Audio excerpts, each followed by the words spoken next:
यद्यपि मेरी 3 पीढ़ियां श्री राम जन्मभूमि आंदोलन के लिए समर्पित थी, मुझे कोई समस्या नहीं थी, लेकिन शासकीय व्यवस्था जिस नौकरशाही से जकड़ी होती है, उस नौकरशाही में एक बड़ा वर्ग ऐसा था जो कहता था कि मुख्यमंत्री के रूप में अयोध्या जाने से विवाद खड़ा होगा।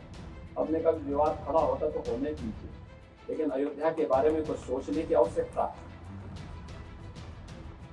फिर एक वर्ग ऐसा था जिसने कहा कि आप जाएंगे फिर राम मंदिर की बात होगी।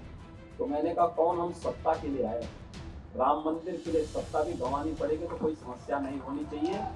और हम लोग उस समय फिर इस कार्यक्रम के साथ जुड़े। मैंने से 19 अवस्थी से कहा, मैंने कहा बस चुपचाप जाकर के देखो दीपोत्सव का कार्यक्रम कैसे हो सकता है। और वे यहाँ आए, उन्होंने यहाँ सर्वे किया, उन्होंने कहा दीपोत्सव का आयोजन होना चाहिए। मैंने कहा मैं जाऊंगा, दीपोत्सव करते करते बीच में फिर राम मंदिर की बात उठेगी तो इसको क्या करेंगे। उन्होंने कहा नहीं, कार्यक्रम हो इसके बारे में हम सबसे बात करते हैं और सबका सकारात्मक भाव हो। और आज आप देख रहे होंगे दीपावली के एक दिन पहले अयोध्या का दीपोत्सव अयोध्या का एक फेस्टिवल बन गया, एक पर्व बन गया है। लाखों की संख्या में श्रद्धालु आते हैं और मैं मानता हूं यह शुरुआत थी अयोध्या में राम जन्मभूमि बनने की शुरुआत थी, राम जन्मभूमि की आधारशिला रखने की एक शुरुआत थी। भारतीय जनता पार्टी के राज्यसभा सांसद सुधांशु त्रिवेदी शनिवार 22 मार्च 2025 को अयोध्या पहुंचे। इस दौरान उन्होंने रामलला के दर्शन पूजन किए।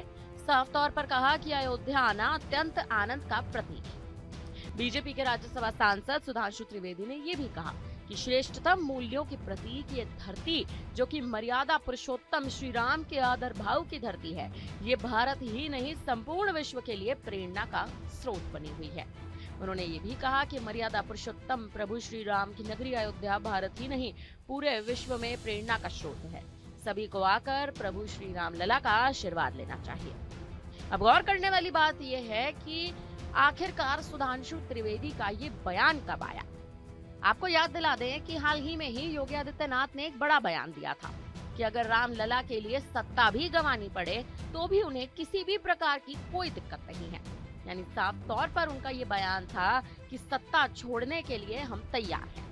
और उसी के तुरंत बाद अब सुधांशु त्रिवेदी ये बड़ा बयान देते नजर आ रहे हैं। उत्तर प्रदेश के मुख्यमंत्री योगी आदित्यनाथ के भगवान राम के लिए सत्ता छोड़ने वाले बयान पर उन्होंने कहा कि हम धार्मिक यात्रा पर हैं। ये विषय रहे तो ठीक होगा, ये अवसर राजनीति के विषय के लिए ठीक नहीं है। यहाँ पर धार्मिक विषय के अलावा राजनीति के विषय पर बोलना भी ठीक नहीं है। बता दें कि राज्यसभा सदस्य और बीजेपी के राष्ट्रीय प्रवक्ता डॉक्टर सुधांशु त्रिवेदी शनिवार को अयोध्या पहुंचे थे। यहाँ पहुंचने पर महर्षि वाल्मीकि एयरपोर्ट पर उनका स्वागत किया गया। यहाँ वे एक निजी कार्यक्रम में भी शिरकत करने पहुंचे थे। बीजेपी सांसद सुधांशु त्रिवेदी ने एक दिन पहले ही संसद में सुरक्षा को लेकर कांग्रेस पर निशाना साधा था। साफ तौर पर कहा था कि यूपीए सरकार के समय कश्मीर जाने में गृह मंत्री तक को डर लगता था। अब एनडीए सरकार में वहाँ राहुल गांधी, प्रियंका गांधी बेफिक्र होकर घूमते नजर आते हैं। इसका उदाहरण राहुल गांधी की भारत जोड़ो यात्रा के समय भी देखने को मिला। सुरक्षित ढंग से बर्फ के गोले से भाई बहन खेलते नजर आए। उन्होंने ये भी कहा था कि यही बदलाव आया है, इसके लिए केंद्रीय गृह मंत्री का शुक्रिया अदा करना चाहिए। अब देखा जाए तो सुधांशु त्रिवेदी का ये बयान योगी आदित्यनाथ के बयान के तुरंत बाद आया है। कहीं ना कहीं ऐसा माना जा रहा है कि सुधांशु त्रिवेदी योगी आदित्यनाथ के बयान से सहमत है, साफ तौर पर प्रतिक्रिया देते नजर आ रहे हैं, इस मुद्दे को राजनीति से ना जोड़ने को कहते नजर आ रहे हैं। लेकिन फिलहाल सुधांशु त्रिवेदी के बयान पर अभी तक भारतीय जनता पार्टी के किसी नेता राजनेता का कोई भी बयान सामने नहीं आया है। फिलहाल इस पर अब आप क्या कहेंगे, आप हमें अपनी राय कमेंट करके जरूर दें।